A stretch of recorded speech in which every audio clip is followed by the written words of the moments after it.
Alright guys, kali ini gue punya video, junior front end developer interview ya. Ini gue ngambil soalnya setelah gue dapetin nih dari interview-interview yang pernah gue coba ambil. Ini salah satunya dari salah satu startup e-commerce, nggak startup sih sekarang udah gede, udah bukan startup lagi. E-commerce warna hijau ya, kalian tau lah ya. Nah ini, task-nya itu untuk front end React khususnya gitu. Dan task-nya itu sangat-sangat simpel, ini gue kasih tahu aja. Jadi gini, ini UI-nya udah jadi karena gue nggak mau videonya kepanjangan, tapi task-nya adalah build UI yang layout-nya kurang lebih kayak gini, simple banget gitu.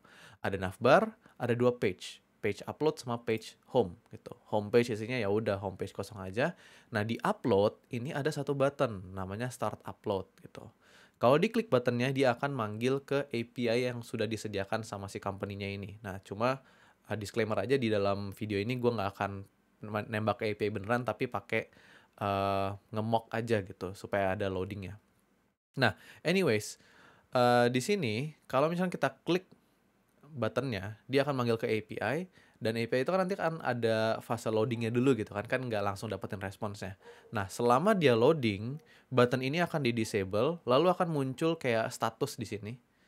Teks misalkan tulisannya uploading gitu untuk menandakan bahwa prosesnya itu masih berjalan, belum selesai API call-nya kayak gitu.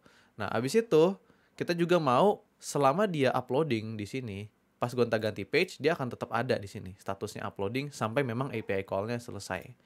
Kayak gitu. Sangat-sangat simple tapi implementasinya lumayan sebenarnya cukup useful juga untuk ngetes kayak kemampuan junior developer untuk manggil API, kayak ngekonsum API, habis itu melakukan throttling dan yang paling penting satu lagi di sini akan involve global state juga gitu. Kenapa gue bilang akan involve global state? Karena kita mau akan ada state yang nyimpen API call-nya udah selesai atau belum gitu dan dipakai secara global baik pertama di page upload maupun di komponen ini gitu, di komponen navbar. Nah, itu makanya gue bilang akan ada penggunaan global state kayak gitu. Oke, ini UI-nya sekali lagi gue udah build supaya videonya nggak kepanjangan. Jadi mungkin kita akan skip pembuatan UI-nya aja. By the way, kalian kalau mau coba silahkan pause videonya dulu, habis itu nanti lanjut ke pembahasannya. Anyway, sekarang kita masuk ke pembahasannya. Oke, di sini gue pakai feed ya, nggak pakai next. Di sini udah gue bikinin komponen navbar. Oke, terus ada page, home page sama upload page. Oke, terus gue di sini punya utility function untuk nge-mock API call. Jadi gue nggak akan manggil API beneran. Kalau kalian punya API beneran yang latensinya mungkin agak gede gitu, supaya bisa ngelihat hasilnya, itu silakan pakai. Tapi di sini gue hanya akan ngeset timeout doang. Oke, jadi nggak akan bener-bener manggil API. Anyways, sekarang kita ke upload page dulu. Oke, di sini mungkin kita kan mau ketika klik button start upload dia akan manggil sebuah API. Berarti di sini kita siapin aja sebuah sebuah function. Oke, misalkan gini, on upload. Upload klik misalkan gini. Oke, habis itu ini nanti kita akan pasang di on click-nya si button. Oke, ini gue tutup dulu. Nah, oke, di sini yang kita akan lakukan adalah kita bungkus menggunakan try catch block gitu. Kita biasakan kalau misalkan manggil API itu kalau ada error nanti di catch ya supaya kita nggak nge-crash app-nya gitu. Habis itu di sini kita bisa await si mock API call. Ini akan gue import dari si API ya. Oke. Mock API call ini gue kena error karena di sini bukan async function. Kayak gitu. Oke. Nah, sekarang sebenarnya kalau misalkan kita mau bikin loadingnya itu hanya di upload page, di sini kita bisa pakai local state ya kan. Kalau misalkan kita hanya mau nge-disable button ini, yang kita bisa lakukan adalah kita bikin state misalkan gini, use state awalnya false. Nah, situ misalkan namanya loading, set loading kayak gini. Ini gue harus kasih type boolean kayak gini. Ini kalau kalian pakai JavaScript ya udah abaikan aja types ini ya. Ini gue pakai TypeScript soalnya. Nah, anyways, di sini kalau misalkan error, mungkin gue akan bukan print tapi alert si errornya aja gitu, atau alert server error biar gampang. Habis itu yang kita akan lakukan adalah ketika dia manggil API call-nya kan akan nunggu gitu sekitar 5 detik ya. Kalau kita lihat dari function-nya ini sekitar 5 detik timeout-nya. Nah, ketika kita masih nungguin, kita akan ngeset loading, ngeset state ini, oke, menjadi true gitu. Untuk menandakan bahwa sekarang itu lagi loading gitu.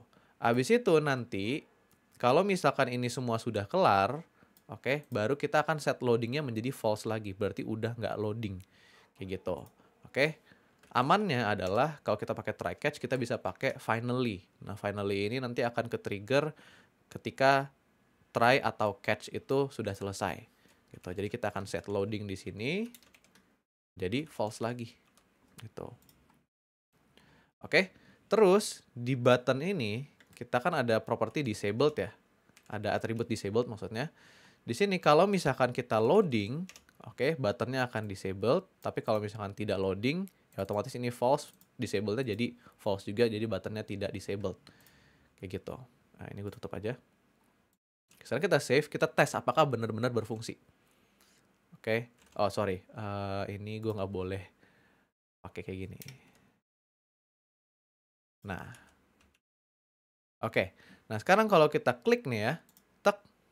Oke, buttonnya ini nggak kelihatan sih, tapi apa namanya, karena stylingnya. Tapi lihat nggak, kursornya tuh agak berubah gitu. Ini mungkin gue akan ubah stylingnya dikit ya. Oke, disabled, jadi misalkan opacity-nya 80% gitu. Atau 50% deh biar kelihatan. Ini contoh konyol aja ya guys. Ini kalau gue klik, tek, tuh dia langsung opacity-nya berkurang gitu. Karena saat ini, oke, state-nya itu sedang loading gitu. Dari mana kita tahu state-nya sedang loading? Karena kita tahu ketika kita klik buttonnya, dia akan nge-trigger function ini yang akan nge-set state loading menjadi true. Gitu. Habis itu, state loading ini kan kita pasang nih di atributnya si button disabled. Nah, jadi kalau kita klik, loadingnya jadi true, ini otomatis disablednya juga jadi true. Nah, habis itu kan nanti dia panggil si API-nya di sini. Dia akan ada nge-lag gitu ya, sekitar 5 detik, baru nanti dia akan lanjut.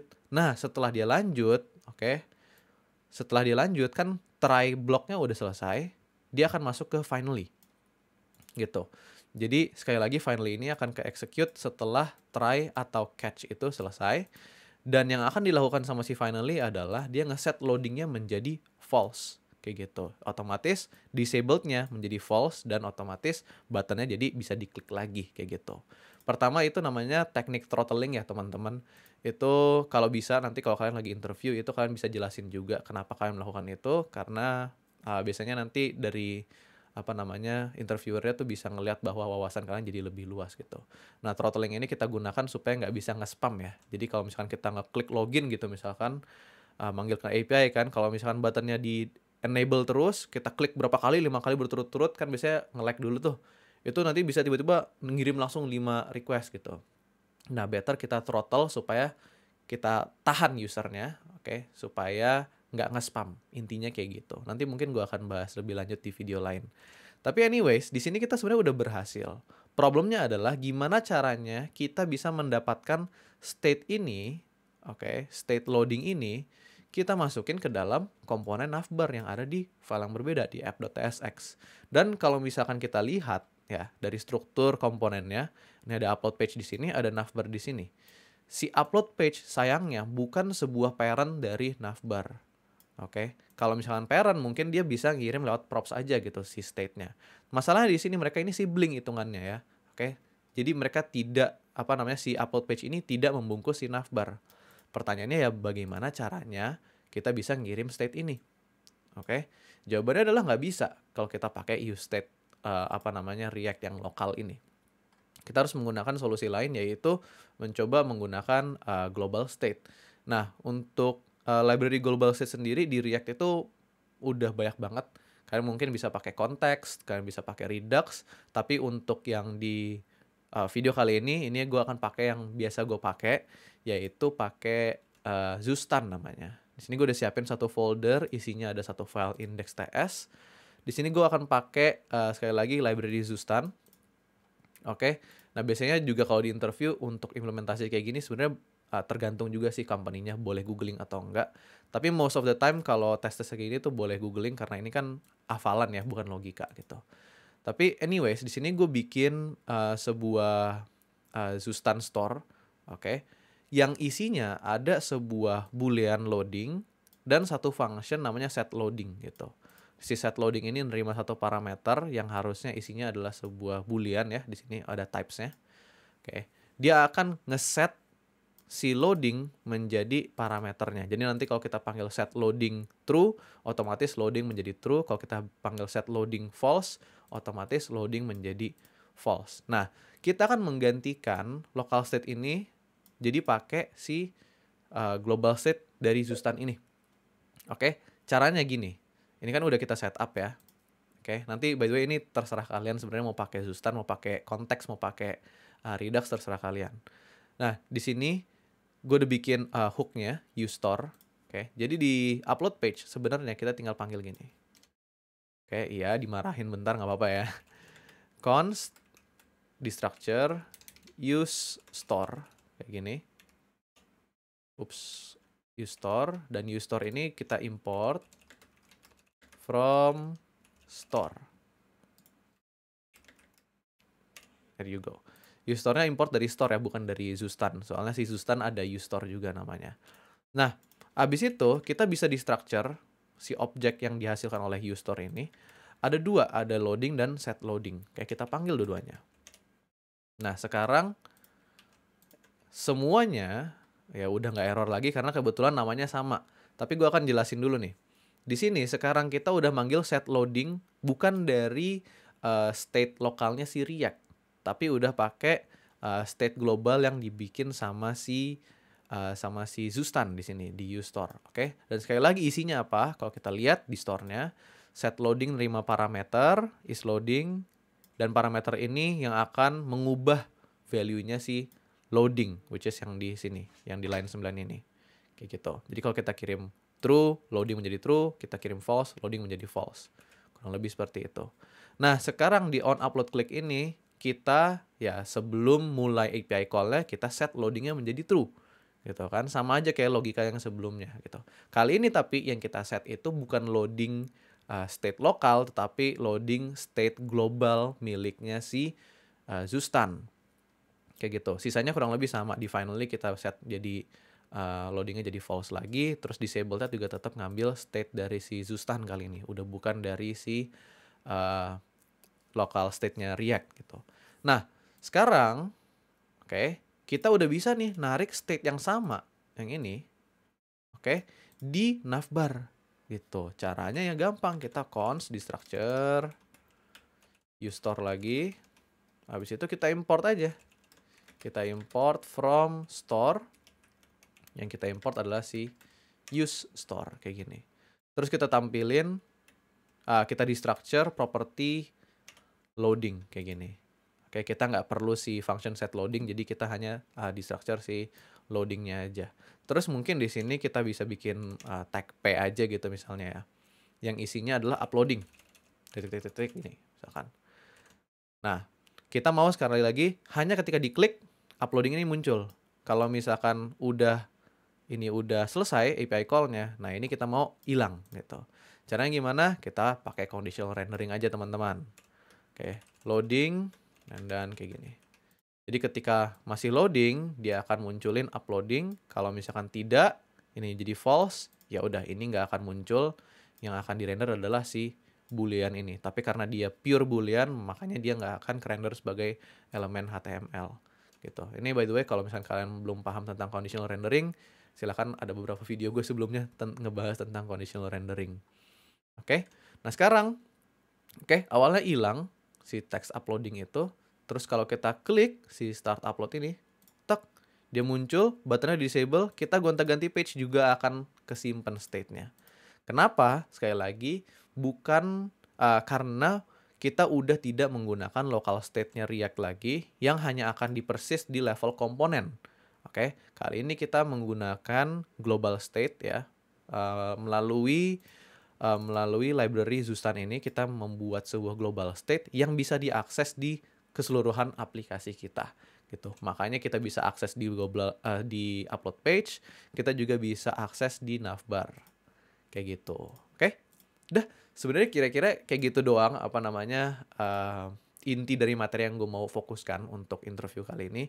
Tapi tentunya kalian bisa improve lebih lagi. Contohnya di API call ini kalian pakai ya mungkin API call beneran gitu. Kalau kalian punya API yang bisa dipakai gitu, silakan kalian tunjukin mungkin pakai fetch atau pakai Axios request gitu. Atau mungkin buat teman-teman yang mau lebih advance lagi, mungkin udah nggak perlu pakai Zustan, tapi bahkan kalian integrasikan aplikasi kalian ini pakai React Query atau Tanstack Query. Nah, itu boleh juga. Tapi intinya di sini gue cuma mau nyampein inti atau logika utamanya bagaimana cara nge-solve problem seperti ini. Jadi ingat aja teman-teman, kalau misalnya kalian punya kira-kira data ya yang kira-kira akan dipakai di banyak tempat, di banyak komponen di dalam aplikasi kalian, di aplikasi React kalian, better data tersebut itu disimpan di global state gitu. Contohnya kayak state uploading ini atau loading ini. Nah, ini kalian simpan di global state supaya bisa diakses di level page di sini, di page lain juga bisa, di komponen pun yang merupakan sibling dari page-nya itu juga bisa diakses. Kayak gitu. Ya mungkin kalian nggak harus pakai Zustan, kalian bisa pakai konteks, bisa pakai Redux, bisa pakai React Query, terserah kalian. Tapi kira-kira logika atau step by step untuk nge-solve problem interview kali ini kira-kira kayak gitu. Udah, itu aja palingan guys yang gue mau bahas. Gue nggak nyadar ternyata videonya agak panjang, 16 menit ketimbang yang back end ya. Sorry banget kalau kepanjangan. Anyways, kalau kalian suka format video kali ini, leave a comment down below supaya gue akan coba cari-cari lagi materi-materi kayak gini yang bisa gue share. Mungkin mau yang lebih advance, nanti gue akan coba cari-cariin dan gue akan bahas mungkin di video-video pendek kayak gini. Nggak pendek-pendek banget videonya. Anyways, itu aja guys yang gue mau share. Semoga berguna untuk kalian. Dan sampai jumpa di video-video berikutnya. Bye-bye.